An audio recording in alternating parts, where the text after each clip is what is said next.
Nag Muay Camp 5. Tym razem na Rabai.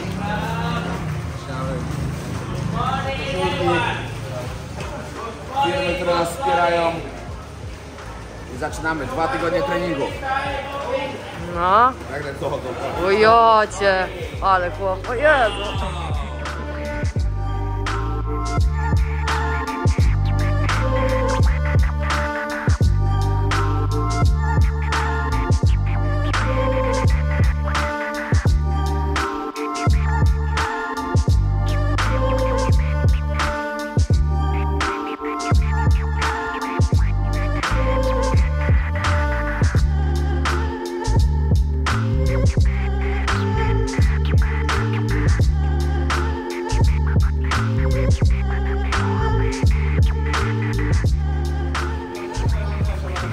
No i co tam? Dobrze, ekipę mamy zarobistą. Możecie zobaczyć pełno. Kolejny obóz prawdopodobnie będzie pod koniec maja albo w połowie. Czy zobaczymy, ale wracamy na Bang Tao z powrotem. Także będzie Muay Thai i MMA.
Po chorobie trochę ciężko, ale damy radę. 2 tygodnie. Wkręcaj się. Jest dobrze. Dobrze jest, zawsze jest dobrze. Ale będzie lepiej.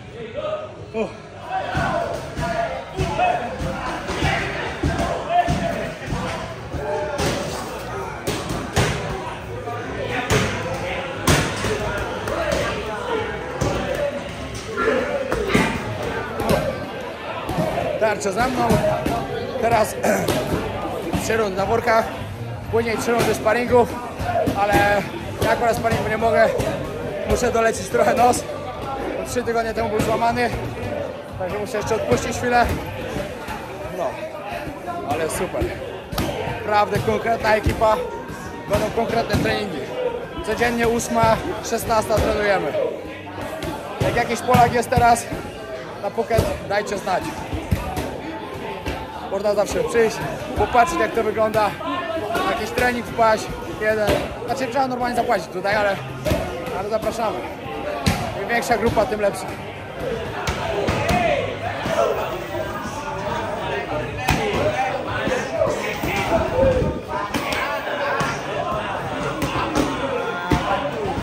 Tutaj Paweł pokazuje chłopakom, jakich błędów nie popełniać.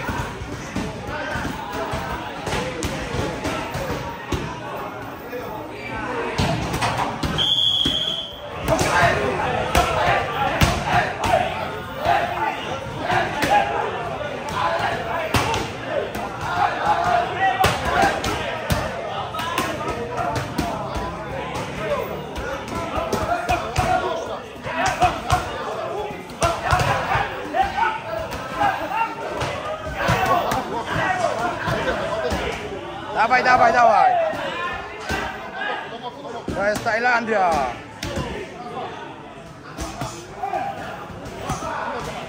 Nie ma lekko u nas na obozie, ale po to się tu przyjeżdża. Nie ma lekko, nie ma lekko.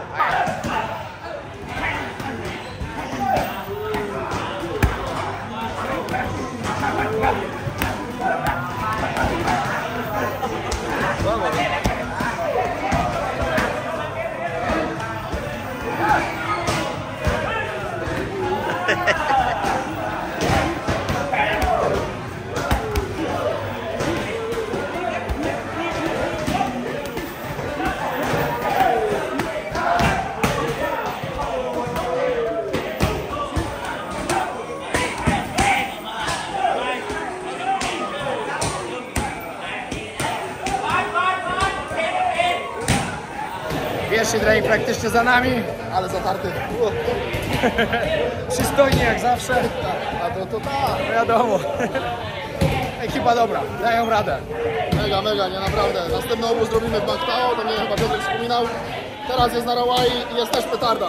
Także zapraszamy. Teraz jest typowy Muay Thai, później znowu wracamy. Będziemy to sobie mieszać co jakiś czas.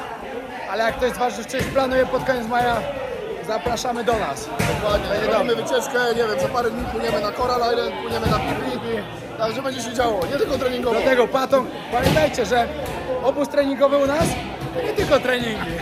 Tutaj dla niektórych treningi to jest dodatek. Tak. 70% treningi, 30% co innego, a dla niektórych trochę odwrotnie. Niektórzy przychodzą na treningi wypłacić alkohol. Ale to o to chodzi. Przyjeżdżacie do nas, o to chodzi, żeby każdy się dobrze bawił. Nic nie musicie. Wy możecie, jak chcecie. Dlatego zapraszamy, będziecie się dobrze czuli, a wakacje w Tajlandii to jest piękna rzecz. Tajlandia jest piękna. Tak, mój kamp. Tak, z jednej strony ekipa, z drugiej ekipa i panowie lecimy! Au!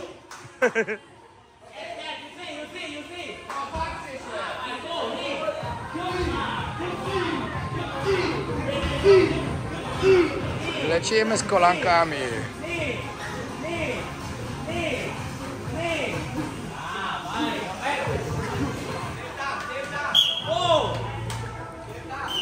Obóz Muay Thai w Tajlandii.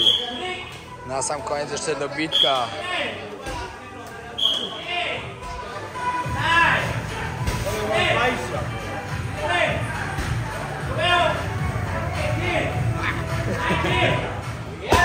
Patrzcie, dziewczynka zamiast się bawić lalkami, to Muay Thai.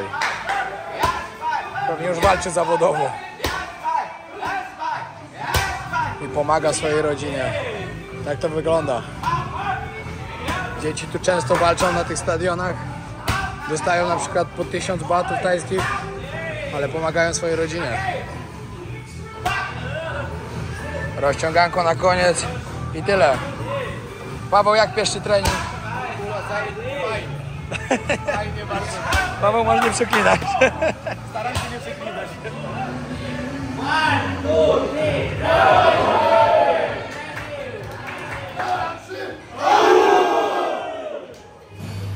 Właśnie siedzimy sobie z Alą w bardzo sentymentalnym miejscu dla mnie. Jak tutaj wszedłem, zobaczyłem ten globus, to mi się przypomniał mój pierwszy filmik z podróży po Azji.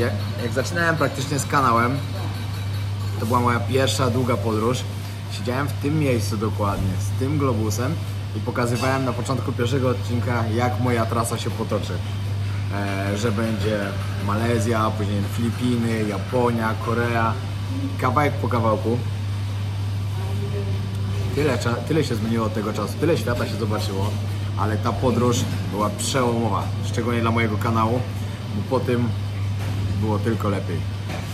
I to było niesamowite, naprawdę. I właśnie zaraz jedziemy na zakupy, ponieważ szykujemy się do naszej kolejnej podróży. Ja już ruszam za 2 tygodnie. Ala doleci do mnie za jakieś 3. Spotkamy się za 4 prawie. No. Jakoś tak. Myślę, że możemy wam powiedzieć mniej więcej. Jak będzie wiadomo, że się coś może zmienić jeszcze, ale lecę do Nepalu najpierw. Tam robię Mount Everest Base Camp. Moim marzeniem podróżniczym jest zobaczyć Everest na własne oczy. Być tam w ogóle, wiecie, widzieć go z tak bliska to jest coś niesamowitego dla mnie. Tym bardziej jak się słuchało podcastu historycznego na temat tego, jak odkryli Mount Everest, o pierwszych zdobywcach. No, wiele osób na przykład nie wie o tym, skąd jest w ogóle nazwa Everest. Everest, to on był Anglikiem, tak? No i on mierzył... Anglikiem. I on mierzył po prostu wysokość gór taką maszyną, która była w tamtych czasach ogromną maszyną i ciężką. I on właśnie odkrył jako pierwszy Mount Everest i... Nie odkrył, oni wiedzieli o jego istnieniu, tylko on ustalił... Ale on ustalił wysokość, ma... ustalił, że to jest najwyższa góra na świecie i dzięki temu na jego cześć nazwali właśnie tą górę Mount Everest. A wiesz, jak się nazywał ten, co zdobył? Ojej, nie pamiętam. Nie pamiętam, no ale to były parę ekspedycji, wielu się nie udawało, aż w końcu... To był pierwszy, kto? Ten Nowozelandczyk z... No, od kogo się nazywał? Kurczę, ja jestem słaba w No. pamięć do... Ale poszła pierwsza ekipa, dwóch, nie udało im się, bo im chyba tlenu zabrakło, musieli wracać i później oni wyszli i im się udało. Jak pokonali już... tak, on się nazywał, jak się nazywa ta ściana? Aha, no Hilary. to... Przez Hilary'ego? No, Chyba tak. No, ale to jest chyba jego imię, a nazwisko? Jak on się nazywa? No dobra, mniejsza z tym, no ale oni właśnie odkryli pierwszą tą ścianę, którą trzeba było pokonać już prawie na samym szczycie Mount Everest i zdobyli. Niesamowite. No, a później lecimy do Butanu, czyli do kraju, gdzie ludzie uważają, że są najszczęśliwszymi ludźmi na świecie. Dobrze, nie powiedzieć, on był Hilary, miał nazwisko Hilary, Edmund tak. Hilary. No. No, w 53 roku, Tak. Nowozelandczyk, tak. Niesamowite. Naprawdę posłuchajcie podcastu historycznego o Mount Everest. Niesamowite. Słuchajcie po prostu. My też parę razy słuchaliśmy, bo jest tak fajnie. W ogóle pozdrawiamy autora. Masz przegłos. Wciąga okropnie. No, uwielbiamy. I później polecimy sobie do Butanu, a z Butanu lecimy do Indii. Wracamy do Indii. To będzie niesamowite. Może jeszcze coś po drodze się uda zobaczyć. Albo po Indiach. Ale będą Indie. Będzie hardcore, Także a ja szykuje się... strasznie już mam ochotę na taki, wiecie, na takie wyzwanie, taki hardcore. Szykuje się nam naprawdę taka przygoda. Z niczego wyjdzie coś niesamowitego, bo Indii w ogóle nie planowaliśmy. Indie wpadły dopiero parę dni temu do głowy.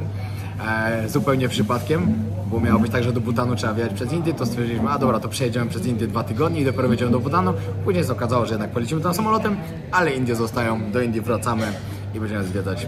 Także szykuje się naprawdę bardzo fajna seria na kanale Podróże Wojownika. Śledźcie na bieżąco, zostawcie subskrypcję, żeby was nic nie ominęło. Będziemy robić prawdopodobnie albo daily vlogi, albo będzie 4-5 w tygodniu, żeby to w sumie później w czasie trochę jeszcze przedłużyć. Ale szykuje się naprawdę fajna przygoda. Śledźcie na bieżąco, a my lecimy zaraz na zakupy, bo się czas przygotować już na podróż. Pierwsze zakupy za nami. Kupiliśmy 3 powerbanki. Wiadomo, przydadzą się na pewno w Nepalu. Jak będę szedł do góry, nie wiadomo jak tam będzie z gniazdkami. Lepiej mieć, ze względu na to, że telefon musi być cały czas naładowany, żebym mógł wam nagrywać i relacjonować całą wyprawę. Będę się starał z każdego dnia wyprawy wam zrobić takiego daily vloga, żebyście zobaczyli jak to wygląda dzień po dniu i wiedzieć na co się trzeba przygotować, jak będziecie się tam wybierać. Kupiliśmy słuchawki, no bo w sumie rozwaliliśmy ostatnio, obudowę do telefonów. No i teraz idziemy Decathlonu po nowy plecak, po spodnie, po skarpetki. Wiadomo, buty trekkingowe będę kupował już w Nepalu, bo będę kupował tanie, żeby je tam zostawić. Czego ty szukasz? No ale to trzeba zostawić w skuterze. No. Buty trekkingowe będę kupował na miejscu. Tam mam dostać kurtkę jakąś. No i idę kupić takie długie spodnie. Nie będzie ogólnie zimno, bo nie powinno być.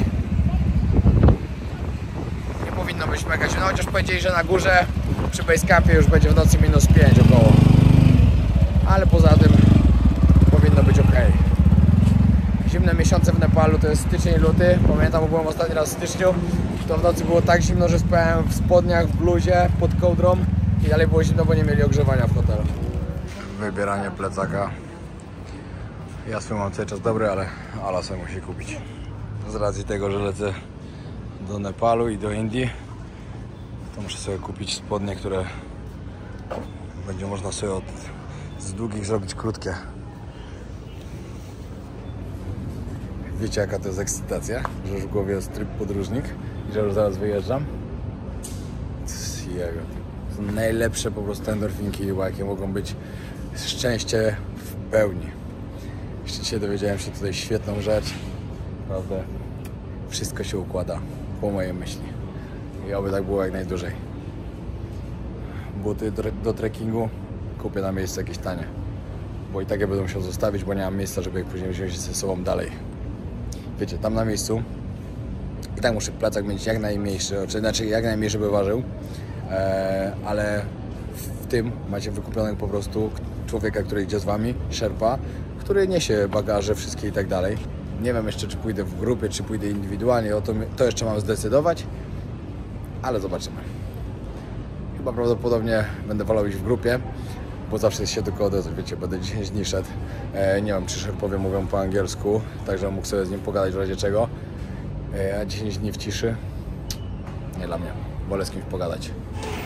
Lecimy z kolejnym treningiem, sparingi. Sam boksik teraz.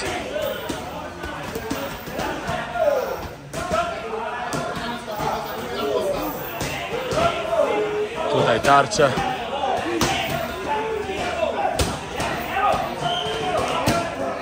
Dawaj, Paweł!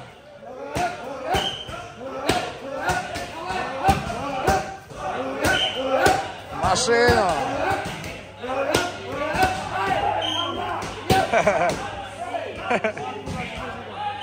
Czwarta runda. Były wcześniej 4 sparingi, 4 worki. Teraz czwarta runda tarcz. 12 rund w sumie. Już ostatnią rundę to już dojeżdża nogi na maksa. Obrona. Pięknie.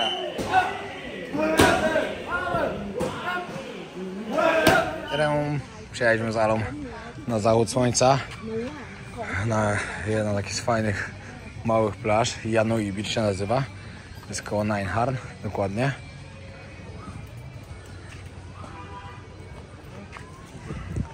No ale niestety z zachodu wiele dzisiaj nie będzie. Ale ogólnie powiem wam, że warto na tą plażę przyjechać, jak jesteście na Phuket. Fajny klimacik. Skałki. Można sobie wypożyczyć deski, kajaki. Tutaj niestety jest miejsce, gdzie kiedyś 2 Polaków się utopiła. Słyszałeś o tym? Nie. Wzięli o 18 kajaki, bo tam się pływa naokoło tej wyspy. No wiem. A oni wzięli o 18, wpadli do tego i wciągnął ich prąd i już ich nie znaleźli do wody. Bo tam prądy są straszne koło tej wyspy. Były poszukiwania, ale ich nie znaleźli już.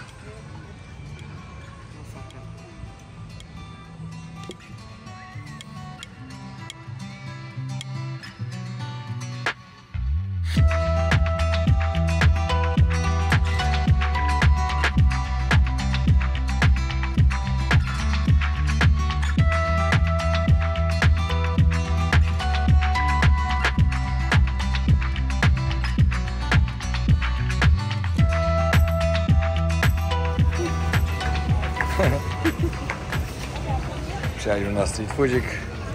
Dzięki.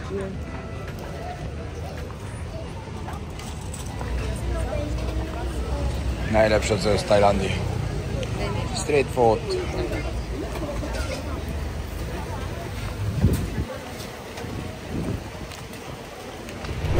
Wiecie co? Wpadłem na taki pomysł. Ze względu na to, że teraz będę w Nepalu, w Katmandu dokładnie, bo reszta to dla mnie nieważne. Znaczy nieważne do tego, co chcę powiedzieć. Później będą Indie, Bhutan. No w sumie najbardziej chodzi o Indię. Jeśli ktoś z Was ma może jakiś kontakt do kogoś z Indii, z górnej, po północy będę podróżował. Jeśli ktoś zna nawet jakiegoś Hindusa, który mówi po angielsku, gdzieś tam na miejscu, dajcie znać może w komentarzach albo na Instagramie, na którego oczywiście zapraszam bardzo. No bo chciałbym tak, wiecie, trochę bardziej też nagrywać z jakimiś lokalnymi ludźmi, żeby była jakaś różnorodność i takie osoby zawsze coś fajnego pokażą. Także jak ktoś z Was ma kogoś takiego, dawajcie znać. Wtorek po południu, ekipa cała tam robi. Ja skakanka, trening nóg. Ogólnie rano robię Muay Thai, po południu robię trening taki kondycyjno-wytrzymałościowy, żeby umacniać całe ciało. Wiecie, w Nepalu jest 10 dni, 6-7 godzin dziennie trekkingu. Także jakąś tam kondycję... Jeszcze samo to jeszcze, wiecie, pół biedy. Ale na wysokości. To jednak kondycję trzeba mieć, bo się będzie inaczej oddychało. I to z mojej strony było totalnie głupie, jakbym sobie to zaniedbał. Trzeba to przypilnować, żeby później się luźno szło. Wiadomo, że to nie jest jakiś podobno ciężki Ja wiem, że zaraz ktoś napisze, że to nie jest ciężki trekking. Ja wiem, że jakiś nie jest mega, ale jednak jest. Jest i tu już jest 10 dni na dużej wysokości i na pewno nie będzie lekko. Ale to są przygody, to są przygody. Ja się nie mogę tak doczekać tej wyprawy, a jeszcze jak te Indie do tego doszły, ale to będzie serio mega, mega. A może będzie jeszcze jedna wisienka na torcie, ale o tym nie będę teraz mówił, bo na razie rozmawiam z kimś w tym temacie. Ktoś mi musi pomóc załatwić jakieś pozwolenia różne. Jak się uda, to będzie jeszcze jeden fajny kierunek. Wtedy były 4 kraje. No. A później z powrotem wracam tutaj. Będziemy mieli obóz kolejny na koniec maja. I prawdopodobnie będzie jeszcze jeden wyjazd z Polkami w podróży. Ale to jeszcze nie na 100%, także... Znaczy to zależy wszystko ode mnie, czy jak się ułoży mój czerwiec. Jeśli się ułoży dobrze, także coś może być pod koniec czerwca, to wtedy będzie ten wyjazd. Jeśli nie, no to nie. Ale wydaje mi się, że będzie. Dobra, lecę dalej. Po treningu przyjechaliśmy sobie na spacerek po molo na Rawai. O, akurat to jest przypływ. Super wygląda. Jutro wybieramy się na Coral z ekipą, zrobić trening tam. Tutaj w ogóle na Rawai przyjedziecie do portu. To tam, gdzie stoją łódki, można sobie wynająć łódkę za 1500 batów i popłynąć na Coral. Bo trzeba pamiętać, że oni oczywiście najpierw mówią cenę 2000, ale jak im będzie 1500, to każdy się zgodzi. Ja tak pływałam, czy byłam w 3 osoby, My za każdym razem tak pływamy. No, także możecie sobie wziąć tam. A z drugiej strony tutaj jest targ rybny, Seafood Market. Najlepszy na Phuket i najtańszy przede wszystkim. A może się przejdziemy pokazać. Chodź, przejdziemy.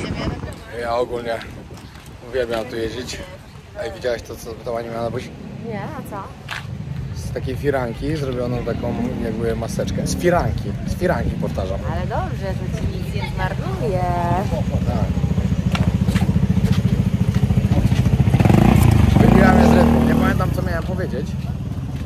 Ale ma crazy spodnie.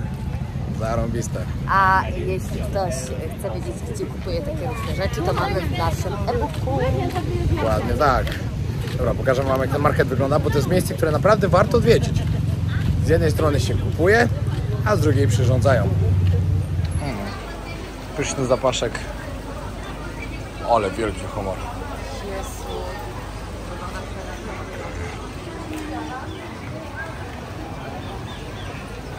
To mnie ciekawi.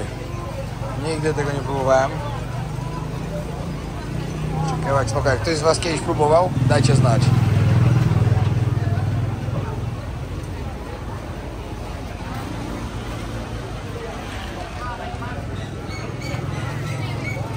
Patrzcie, jak było pakowane w workach, żeby było świeże cały czas w wodzie.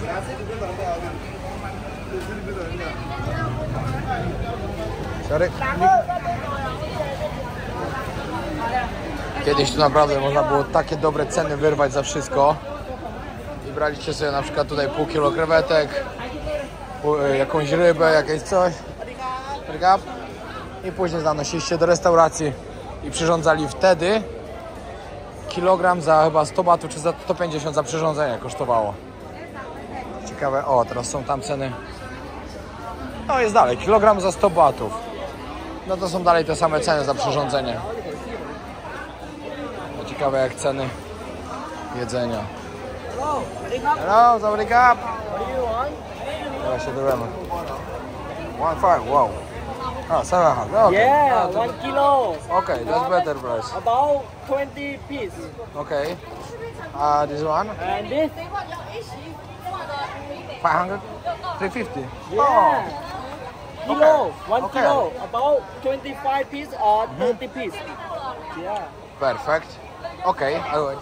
Widzieliście jakie ceny. 1500 była, dał od razu za 700. Później kolejne było za 1200, to 350 powiedział. A widzicie, jak przyjdzie Rosjanin, on nie pyta, czy targuje niżej, tylko zapłaci tyle, co jest napisane. Albo Chińczyk. O, czerwone kraby, znaczy czerwone homary, nigdy nie widziałem.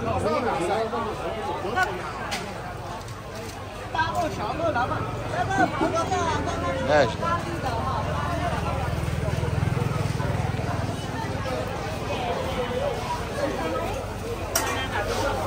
Ale tego wszystkiego tu jest. Ale wiecie, co jest super tu? Że to wszystko wyławiają cały czas na bieżąco, wszystko jest świeżutkie. To jest naprawdę fajne w tym miejscu, dlatego bardzo, bardzo wam polecam. Warto przyjechać i sobie tu zjeść. Co?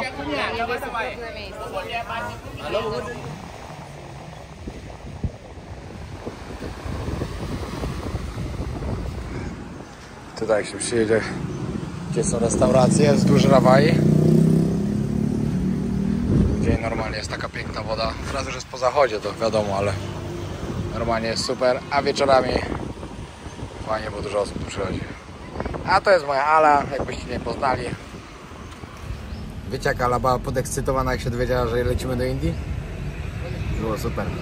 Będzie naprawdę fajna. Cieszę się, mówiłam już chyba w ostatnim odcinku, że jestem, że już mi się chce takiego, wiecie, wyzwania no. po prostu. A to no. będzie wyzwanie. A jeszcze dodatkowo jest to, że będą teraz fajne, nowe miejsca.